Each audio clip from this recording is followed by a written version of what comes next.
Let's just say that this episode about Jachai Polite won't be polite. Is it a play on words if you use the same word?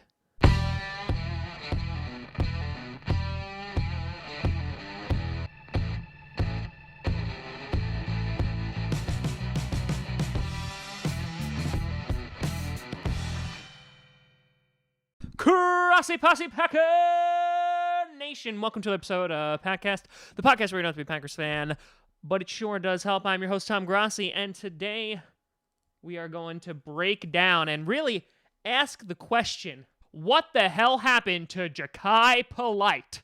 But before we get to that, I want to do a big shout out and thank you to all members over at patreon.com/TomGrossiComedy for supporting me. Check that out to get some cool rewards. Now, Jachai Polite.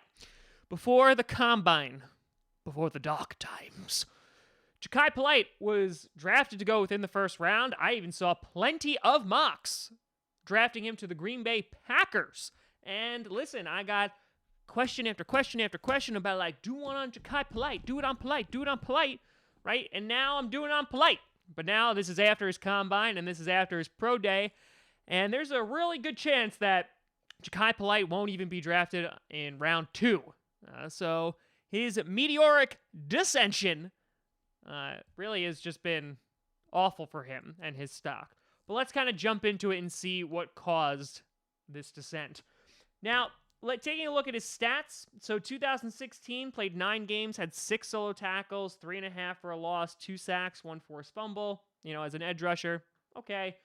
And then played in 2017 for 7 games, 11 solo tackles, 5.5 for a loss, 2 sacks, and 1 forced fumble, and then also was unable to compete the rest of the season because of a shoulder injury.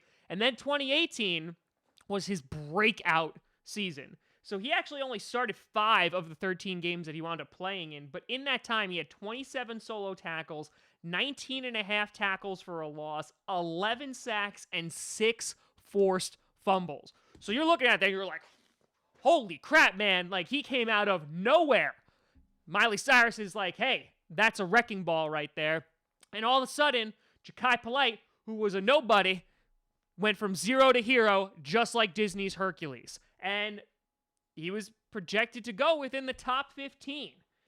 And then the combine happened. So at the combine, he ran a 4.84 40-yard dash, which was the second slowest amongst edge rushers, and then had a 32 vertical, which was the 4th worst. He also showed up overweight. So, for example, in the combine, he reined in at 258 pounds, but during the season was anywhere between 235 and 240. They were saying that he tried to bulk up for the combine, but just showed up and looked a whole bunch of sluggish. And then, in addition, for his pro day, never really got better because he got hurt during the combine with his hamstring. And then on top of that, in his pro day, ran a 5.02 40-yard dash, complaining that his hamstring was still acting up. But then, on top of that, things got even worse with his combine interview. So, for example, he comes out and basically complains about the 49ers bashing him, then complained about the Packers bashing him, asking him about accountability and his character, and he was all pissy of the fact that, they were picking on him and they weren't showing the good plays. And then he even admitted in an interview that he never watched film on himself. What? No, bad. No. And then during his pro day, he was like, oh man, I was mentally unprepared for this. And I guess he realized how much of a crap storm the combine was for him. And all of a sudden, he fell right down the tubes. Now, looking at why he was even potentially, besides his stats, why he was potentially projected originally to go within the first round is because he does have a bunch of upside, right? He's good at the pass rush. He has great pursuit. He has those flashes. He's quick off of the line. And so you see through the highlights, right? Like, there's definitely some positives. Now, the majority, if not all of these highlights, are from 2018, considering that was really his only season of major production, which brings me to the negatives, right? In that he is a one-year wonder. While it is in his junior year, maybe he would have benefited, especially after this combine, to stay in college one more year. But he's also pretty terrible at defending the run. There's reports coming out that he's lazy back in 2017, that he's quitting on the team and was also trying to convince other players to quit on the team. So, for example, in Michigan, the game against Michigan here, you could see a bunch of times either just not good against the run. This one play in particular, he doesn't even try. Like, he is just standing there. In another play, he's not in coverage. He's not rushing the quarterback. He's just hanging out near the line of scrimmage. And then in a couple plays even past that, he just, like, while he gets decently close to the QB with that speed, he's able to be pushed pretty easily to the outside.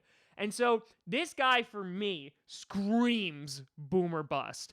And I think the reason why the Packers and every other team is going to pass on him in the first round, but especially the Packers even potentially in the second or third round or later, is because there are those questions about his character. So, for example, we talked about other guys on this channel when looking at like Jerry Tillery, for example, how he had character issues, coming into his sophomore season, then really seemed to turn it around and obviously had better stats and also like participated in community service and like helping out within the team. And that was all because of the Notre Dame head coach. It doesn't seem like Jachai Polite has had any of that experience. And so, at least from the combine and all the interviews, it just looked really bad on his character. Now, there are plenty of other players who have survived bad combines and have gone on to have great careers, but throw all of that in with some of the tape that I've seen and also the fact that it's a one-year wonder, I think there is a ton of risk with Jachai Polite. And quite frankly, unless we're talking like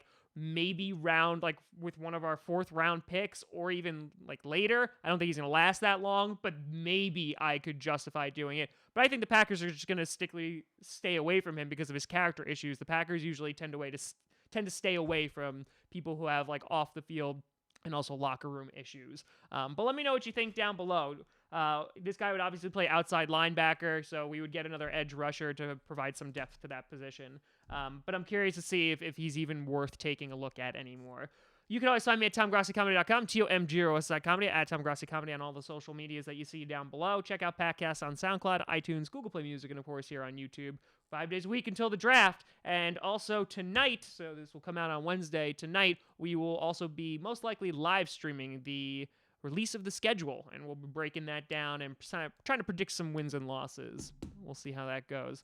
But thank you so much for watching. I'm Tom Grossi.